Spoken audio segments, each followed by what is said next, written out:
Hi, welcome to our channel where we share the most intriguing stories. When a battle-hardened cavalry vet sought peace on his remote ranch, he didn't expect war from a suburban HOA queen, one gate, one gravel road, and a ruthless Karen who'd stop at nothing to claim what was never hers. This isn't just a land dispute, it's a modern-day frontier war. When I signed the deed, I thought the hardest part of owning an old ranch in Northern California would be the mountain weather or the stubborn nails in century-old fence posts. Turned out it was a woman named Karen.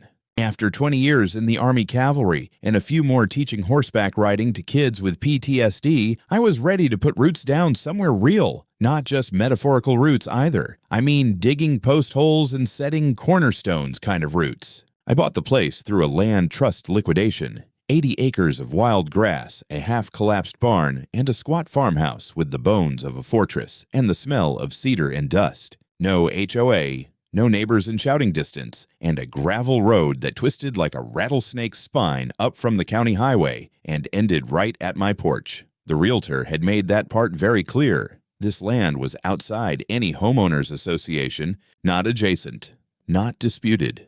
Outside. The previous owner, some WE2 vet named Earl, had lived like a ghost for the last 2 decades. No social media, no utilities aside from a buried propane tank and a patchwork of solar panels from the 90s. When he passed, the trust didn't even know the lights still worked. I made the offer sight unseen and drove down with a trailer of tools, lumber, and a mare I trusted more than most people. The first few weeks were beautiful. I slept in a sleeping bag under the stars until I got the roof patched. I cleared out the barn, found some decent tack buried under raccoon nests, and set up a makeshift paddock. The only visitors were hawks, deer, and one very confused coyote. I put in a new solar array, rewired the well, and ordered a solid steel gate for the gravel road, complete with a keypad and motion sensors. Not because I was paranoid, but because out here, fences were more than just symbols. They were boundaries that needed to mean something. I installed the gate on a Monday, and by Wednesday, I met Karen. She pulled up in a silver SUV with enough Pine Hollow Estates HOA decals to qualify as a rolling billboard. Blonde, blunt haircut, pastel windbreakers zipped up like she was about to file a complaint against the weather itself. I was shoveling gravel by the entrance, adjusting the slope for runoff, when she rolled down her window. "You must be the new tenant," she said, not a question. "You're going to need to remove that gate." I leaned on the shovel and blinked at her. "Sorry? This road is part of the community easement. Pine Hollow uses it for trail access. You're blocking a legal right-of-way." I took a slow breath, already feeling my spine stiffen. "Ma'am, this road is on my deed. It's been private property since the Eisenhower administration. I've got surveys and title documents if you want to see them." Her smile didn't reach her eyes. "We have maps too, and bylaws. I suggest you review the HOA agreement. The trail runs through here. That gate violates emergency access regulations." I pulled off my gloves and walked over, dust swirling around my boots. "I'm not in your HOA. This ranch has never been in your HOA. It predates your HOA by about 50 years. Whatever maps you're looking at, they're wrong." She frowned, then pulled a tablet out of her passenger seat, tapped, scrolled, rotated it toward me. "See? Lot 14, Pine Hollow Shared Trail System. That's this road." "No," I said calmly. "That's your fantasy. I've got a GPS survey that puts the easement boundary 120 feet north of this road, and I've got the original plat map from 1956. It's my road, my gate, and your residents aren't welcome unless I say so." Karen's nostrils flared like a horse-smelling bear. "You're going to regret taking that tone. This community values cooperation." "I value privacy," I said. "We're even." She rolled up her window without another word and reversed hard enough to spray gravel onto my boots. I stood there a moment, watching her vanish in a puff of HOA indignation.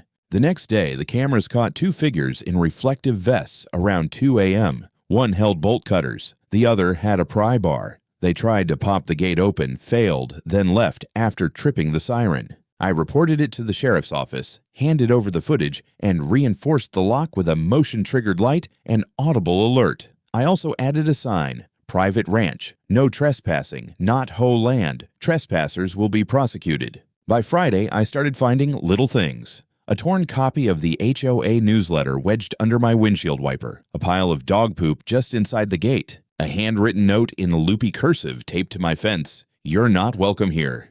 I guess passive aggression was the HOA's second language. I didn't respond. I dealt with roadside bombs, mountain ambushes, and teenagers learning how to ride in the rain. This wasn't even top 10 on my stress list. But I knew one thing already. This wasn't over. Karen didn't lose easily. And the war for the gravel road had just begun. I knew it wasn't raccoons this time. The gate hadn't just been tampered with, it had been mangled. Steel hinges twisted, one of the support posts cracked at the base like someone had rammed it with a bumper, then backed off before it tipped. The keypad casing was smashed, wires exposed and dangling like ripped sinew. And this time, they'd been smart enough to avoid the spotlight's range, but not smart enough to avoid the cameras mounted up in the trees. Two people again, same style reflective vests. One wore a headlamp, the other carried what looked like a crowbar and a cordless grinder, in and out in under 5 minutes. They didn't get through, but they sure tried. One of them stared directly at the infrared lens before flipping it off and walking back into the dark. I didn't waste a minute. I called the sheriff's office and filed a report for attempted trespassing and vandalism. This time, I included stills from the infrared footage and a few frames enhanced through one of my old Army buddies who owed me a favor and knew his way around forensic image processing. One of the vests had a small round patch, Pine Hollow Estates Community Patrol. Subtle. The deputy who came out was a kid, looked barely old enough to buy ammo, let alone enforce the law. He took one look at the reinforced lock system and whistled low. "Dang, who'd you piss off, cowboy?" "Some lady with a tablet and a god complex." He snorted, but didn't comment. I gave him the footage, the plate numbers I'd logged from Karen's SUV and her little HOA goon wagon, and a notarized copy of my deed with the access road's boundaries highlighted. He jotted it all down, promised to log the incident, and suggested I consider lightly concealing the more advanced parts of my security setup. "Don't want to make folks feel watched," he said. "Folks don't break into things they're not watching first," I replied. "We're past neighborly at this point." He left after an hour.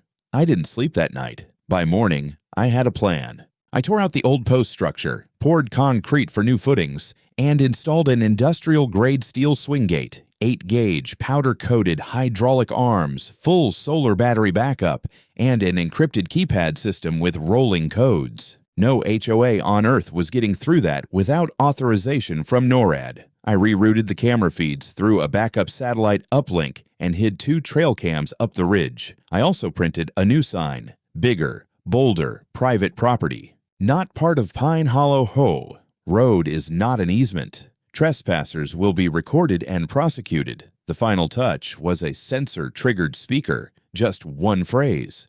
"You are trespassing on private land. Please turn around."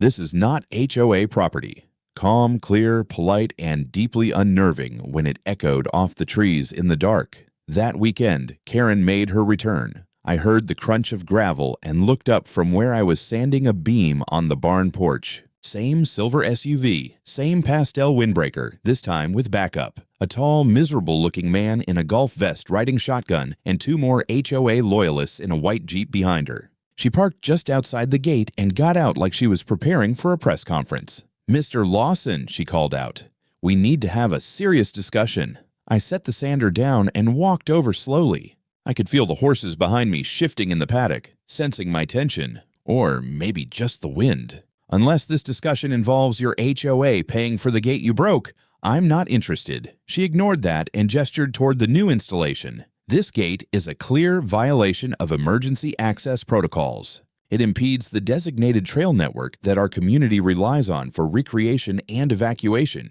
You're creating a liability situation. Your trail network," I said evenly, "ends 120 feet north at the survey line. You want to hike? Buy a trail map. You want to evacuate? Use the county roads your HOA pays for. This is not your emergency exit." Her face darkened.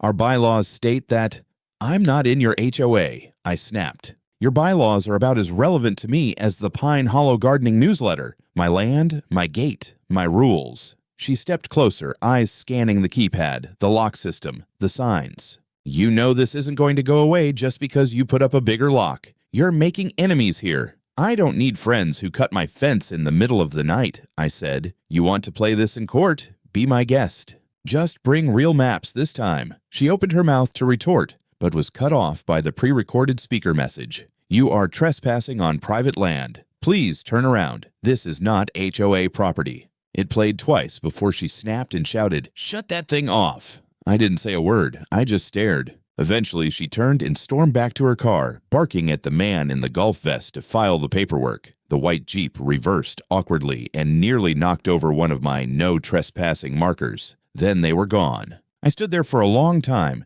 listening to the quiet, thinking about how strange it is that some people need to own things they don't understand, how a gravel road in the trees could set off a neighborhood war. But I wasn't backing down. Not for Karen, not for her bylaws, and not for the HOA that couldn't read a plat map if it came with crayons and instructions. 2 days later, an envelope arrived by certified mail, the kind of envelope that smells like bureaucracy and old toner. Return address, Lassen County Land Use and Zoning Department. The subject line punched harder than expected.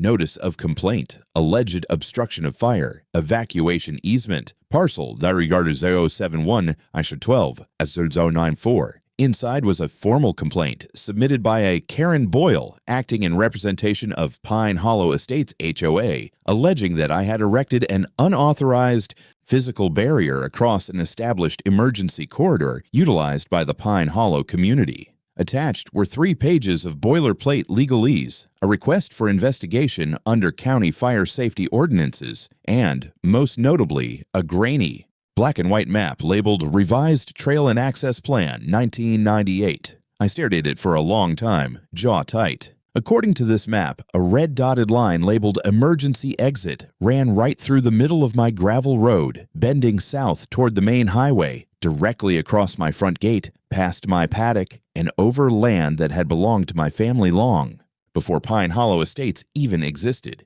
Problem was, I'd never seen this map before because it was fake. I called the number on the notice and got patched through to a zoning investigator named Cortez. Nice enough guy, sounded tired, probably had to read HOA nonsense 5 days a week. I told him flat out, "That map's fabricated." He sighed. "Mr. Lawson, if that's true, we'll need to see what you've got." The complaint triggered a routine inspection. If your documentation checks out, this goes away. If not, well, I didn't let him finish. "Come by tomorrow morning. Bring coffee. I'll bring the real maps." I spent the next 2 hours assembling my arsenal. I printed the original 1956 plat map, the one registered before Pine Hollow had even broken ground. Then I added the current county GIS parcel overlay, my LiDAR-based survey with time-stamped GPS readings from 6 months ago, and a notarized statement from Daniel Norwood, a licensed geodetic surveyor I'd hired during escrow. All of it aligned. The road was entirely within my property lines. There was no easement, no corridor, just dirt, rock, and a gate I paid for. When Cortez showed up the next morning in a white Ford with county plates, I was already waiting at the entrance with a binder under one arm and a mug that said, "No, I will not join your HOA." He smirked as I handed him the stack. "You don't waste time." I ran logistics in Helmand. I've seen what happens when you let paperwork slide. We walked the road together while he reviewed the documents. He was professional, quiet, asked smart questions, took pictures. Measured distance from the gate to the HOA boundary. Nodded a lot. He especially appreciated the thermal drone overlays showing there had never been a defined exit trail across my land, only animal tracks and runoff channels. When we reached the barn, he looked up from his clipboard and said, "Just so I'm clear, this is the same road you said Karen tried to get you to remove the gate from." "That's the one. And you're telling me she submitted a map claiming this is a community fire corridor?" "Claimed, Drew, and apparently forged." He let out a slow breath.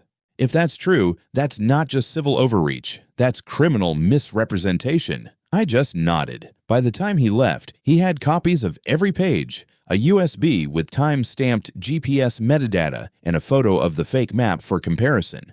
He promised to submit a report within the week. That might have been the end of it. But it wasn't, because 2 days after Cortez left, I received another letter, this time on California Department of Forestry and Fire Protection letterhead.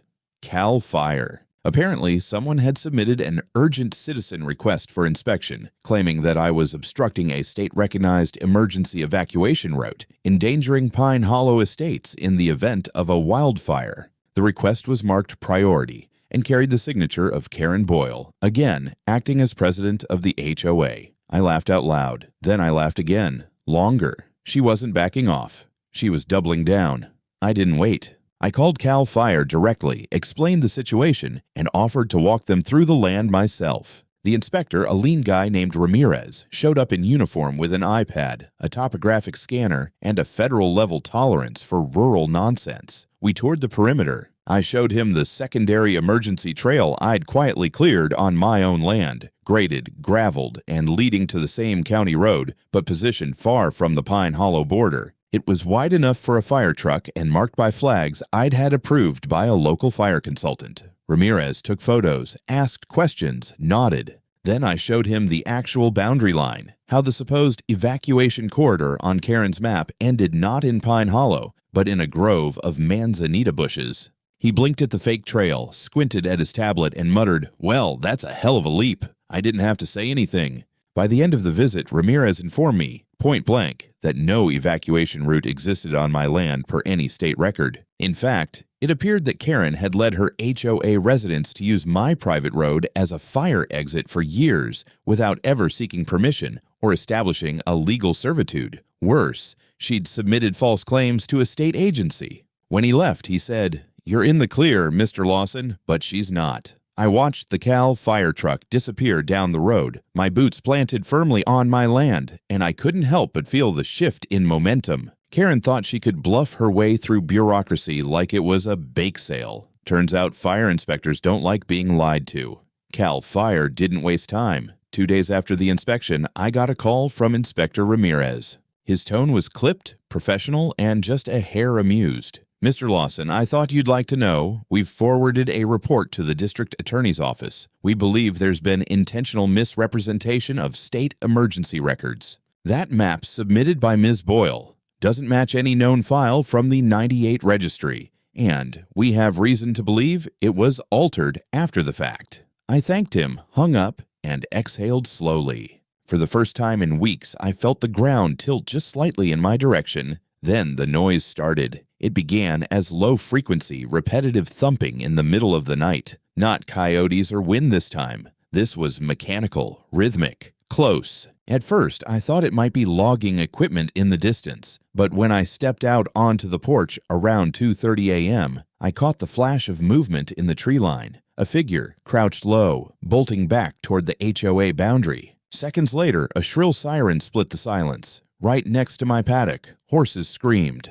I ran barefoot across the yard to find a battery-powered alarm box zip-tied to the fence post near the southern grazing area. Another lay half-submerged in the water trough, short-circuited and still clicking. 2 more were duct-taped inside a feeding barrel set to blast high-frequency sound intermittently. The next morning, I found the drainage outflow behind the barn had been clogged with a tangle of bundled sticks, wire mesh, and plastic grocery bags filled with sand. It had overflowed into the service path. Hoof prints were everywhere. My lead mare had blood on her flank from where she'd likely spooked and collided with the corner of the feeding shed. They didn't just want to scare me. They wanted to rattle the animals, the land, the structure itself. Sabotage. I spent the rest of the morning gathering every last piece of debris and hauling it into a labeled evidence bin. Then I reviewed the security footage. One of the tree-mounted cams had a perfect angle. 2 figures in dark clothes, one wearing what looked suspiciously like a Pine Hollow baseball cap, planting devices under cover of night. One of them paused to adjust something at the fence and looked straight at the lens. Karen's husband, the HOA golf vest, had made a comeback. I compiled the footage, packaged stills, tagged timestamps, and delivered it all to the sheriff's department under a formal report. Sabotage of agricultural infrastructure, probable HOA affiliation. I didn't stop there. That same day, I contacted Dr. Alice Rendon, a retired USDA investigator I'd met once at a veterans agriculture seminar. She now specialized in agro-terrorism cases, yes, that's a real term, and agreed to perform a site visit pro bono. She arrived the following day with a clipboard, a forensic kit, and a demeanor that could gut a county board with 3 questions. Within an hour, she confirmed sabotage of the drainage system with intent to cause property damage, targeted acoustic interference aimed at livestock, evidence of trespass including distinct footprints matching prior HOA patrol shoes she issued, a field statement under California Agricultural Code 605.3, and forwarded her findings to the county legal office. "They don't want to poke this bear," she said. "Not if you go public." The same evening, I found a letter shoved under my front door. No envelope, plain printer paper. One sentence, written in all caps: "We don't want a frontier town next to civilization. This is a community, not a cowboy camp." The O's were drawn like little wagon wheels. I scanned it, bagged it, and added it to the evidence stack. I'd stopped being surprised by now, but I hadn't stopped preparing. By the end of the week, I had upgraded perimeter motion detection to infrared tripwires, installed a third trail cam with a concealed cellular uplink, activated 24/7 off-site video archiving via satellite, filed a second civil complaint. Intentional threat to livestock and mental well-being of owner. The sheriff's deputy assigned to the case now called me by first name. "Derek," he said one afternoon while reviewing the footage, "you ever think of putting up a literal wall?" I shrugged. "Wouldn't work. She'd just complain it cast a shadow on her damn rhododendrons." He chuckled but grew serious. "We're escalating this to the county prosecutor, and I'll be honest with you, we're seeing a pattern here, not just with you." That caught my attention. He wouldn't say more, but the implication was enough. Karen had a history, and I wasn't her first target. I stood on my porch that night, watching the moon rise over the treetops, and thought about how this little piece of land, 80 acres of dirt, pine, and horse sweat, had become a battleground for something bigger. It wasn't just about gates anymore. It was about control, and Karen was used to being queen of the cul-de-sac. But out here, in the frontier she hated so much, the queen had no power, and the court was coming. The first official notice came folded into a bright orange envelope, certified mail from the Lassen County District Attorney's Office. I tore it open at the kitchen table, coffee untouched, and skimmed the formal language until my eye caught the good stuff. Subject of inquiry: forged submission of public planning document. Accused: Karen Boyle. My stomach didn't flutter. My hands didn't shake. I just smiled. Finally, the gears of the system had caught the scent of blood. The sheriff's office confirmed what I already suspected. My footage, combined with Dr. Rendon's field report and the fake map Karen submitted, had been enough to open a case. But more than that, it had prompted them to reopen 2 prior complaints lodged against Pine Hollow Estates in the last 3 years. Both involved questionable easement disputes and sudden document reappearances. Karen's signature was on both. I spent the rest of the morning updating my civil attorney, then headed to the county administration building to file for a formal protective order, not just for myself, but for my horses, my students, and the property itself. The clerk looked mildly surprised as I handed over a folder full of images, video stills, notarized field analyses, timestamps, and signed statements. "Most people just bring one picture and a sob story," she muttered. "Karen's not most people," I said, and then it escalated again. That Friday evening, just before sundown, 3 unmarked vehicles pulled up outside my main gate. No plates, all black. 2 men got out of the lead truck, both in collared shirts that screamed, "Retired security pretending to be officials." I stayed out of sight and watched through the side camera feed as they walked up to the intercom. One of them leaned close and said with a low drawl, "Mr. Lawson, we've been asked to evaluate the viability of restoring emergency access through this corridor. We suggest cooperation." I didn't reply. They waited 5 more minutes before walking the fence line, making notes on tablets, and leaving behind a laminated printout zip-tied to my gatepost. It read, "Notice of pre-planning survey. Fire evacuation route. Subject to mandatory review. California State Code 529B. Submission pending." Only there was no such code. I called the Cal Fire office immediately. Ramirez picked up. "No, that's not us," he said flatly. "And 529B doesn't exist. We'd never authorize an unverified inspection without notice or uniformed presence." The next day, I installed a 4th camera higher and angled toward the dirt turnoff by Pine Hollow. I wanted faces, plates, voices, and I got them. 2 nights later, someone returned, on foot this time, dressed in a reflective vest, carrying a clipboard and what looked like a surveyor's measuring wheel. He came alone past midnight, scanning the road and murmuring to himself.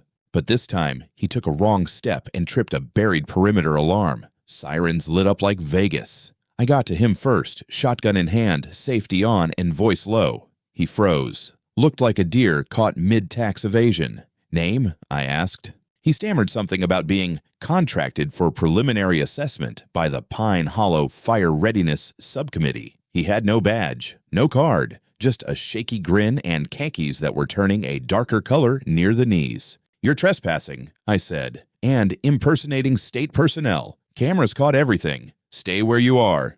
He ran. Didn't matter. I had him on 5 angles, night vision, thermal overlay. His face was clear as day. Within hours, the sheriff had a name. Jared Latimer, HOA committee volunteer. Background in property management. No license to survey. Definitely no authorization to crawl around private land dressed like a utility tech. The trespassing charge stuck, but that wasn't the biggest news. While the county case against Karen continued to gather steam, a new front opened, a class action complaint filed by 11 residents of Pine Hollow, alleging that Karen had illegally levied HOA fees to fund unsanctioned legal actions and unauthorized boundary enforcement. A lawyer from Reading had taken the case. The complaint alleged that Karen had collected over $42,000 in special assessment fees, threatened members with fines if they asked for itemized receipts, misrepresented HOA boarders in meetings and newsletters, used HOA funds to cover her.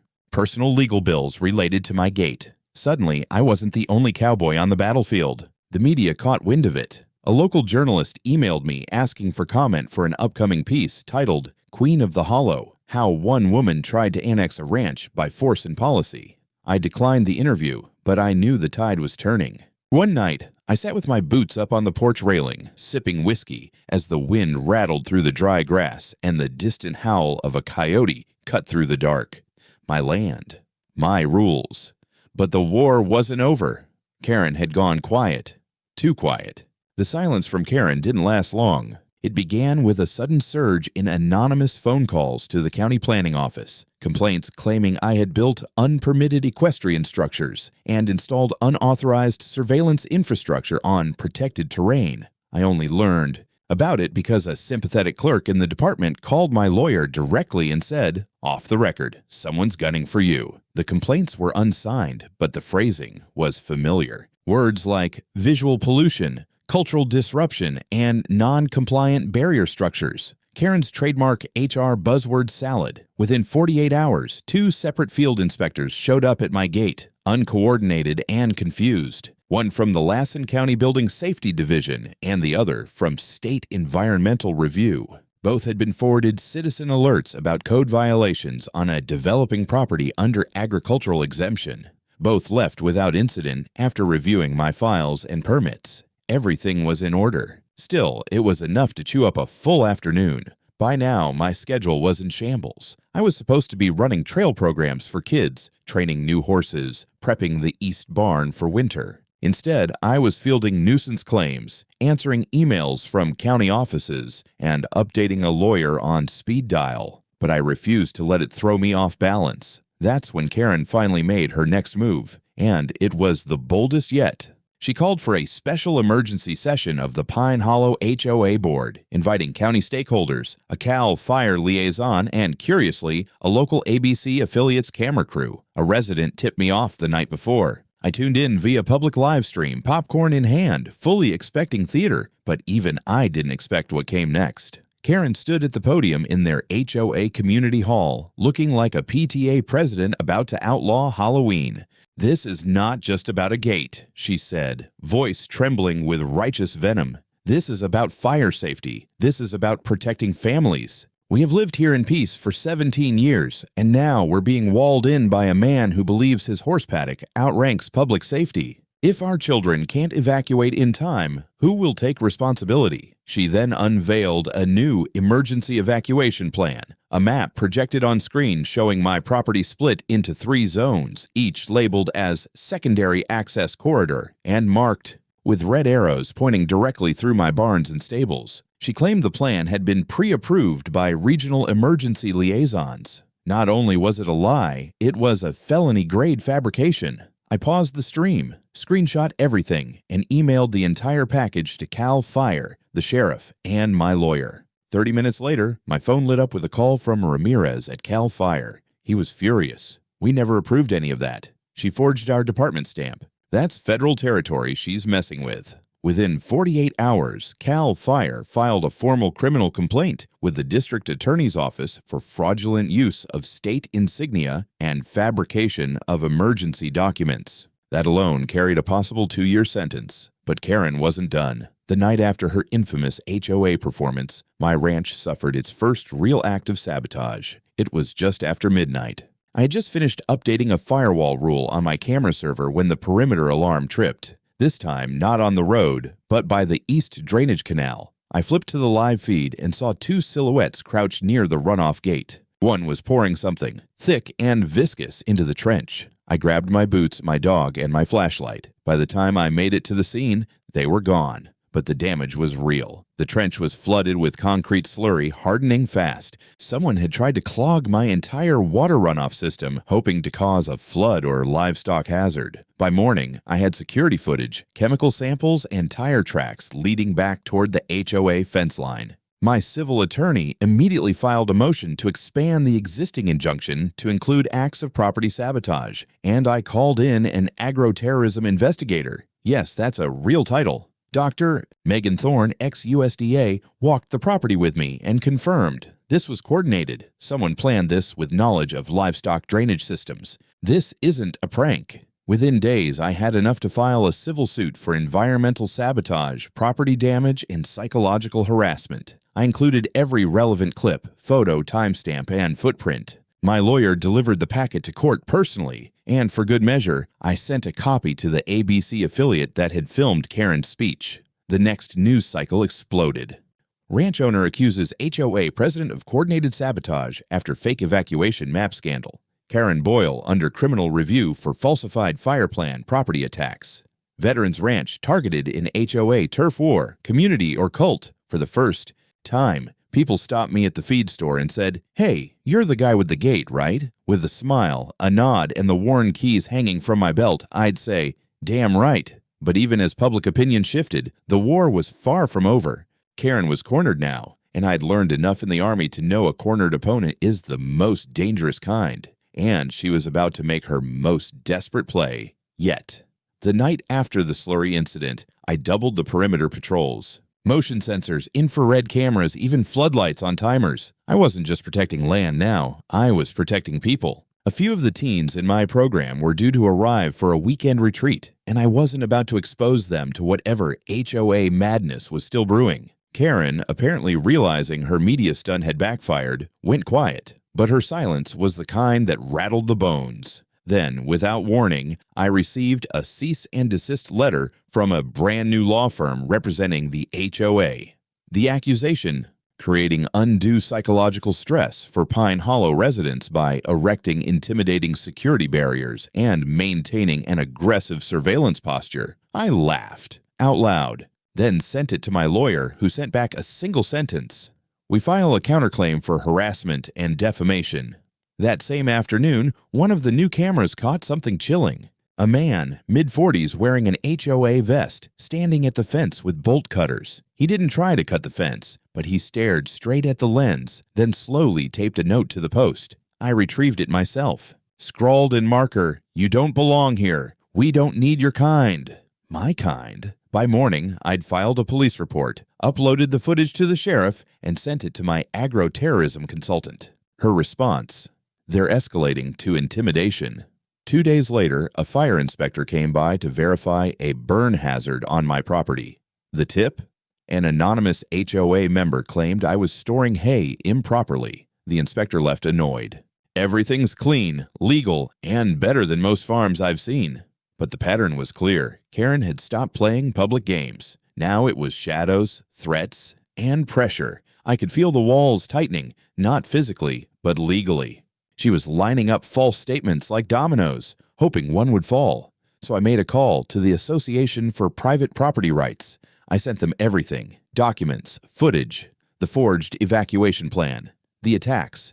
Their reply: "We're mobilizing legal support, and we want to make this a case study." The line had been crossed, and I was done waiting. By the time the Private Property Rights Association arrived with their legal team, the air around my ranch felt electrically charged, like a summer storm had been rumbling just behind the ridgeline, waiting for the final strike. And it came fast. The investigators they brought with them weren't just lawyers. They were former federal compliance officers, forensic cartographers, and media liaisons. Within days, we had a mapped archive of every known boundary shift Karen had tried to push, including the fake evacuation overlay she submitted to the county. Turns out she didn't just lie. She used a doctored map originally rejected by the zoning board in the late 90s, then edited it digitally to remove the denial stamp. That alone was a felony. Meanwhile, a financial audit, quietly conducted by a sympathetic resident inside Pine Hollow, revealed that Karen had been extracting monthly legal reserve fees from HOA members, claiming they were being sued by me.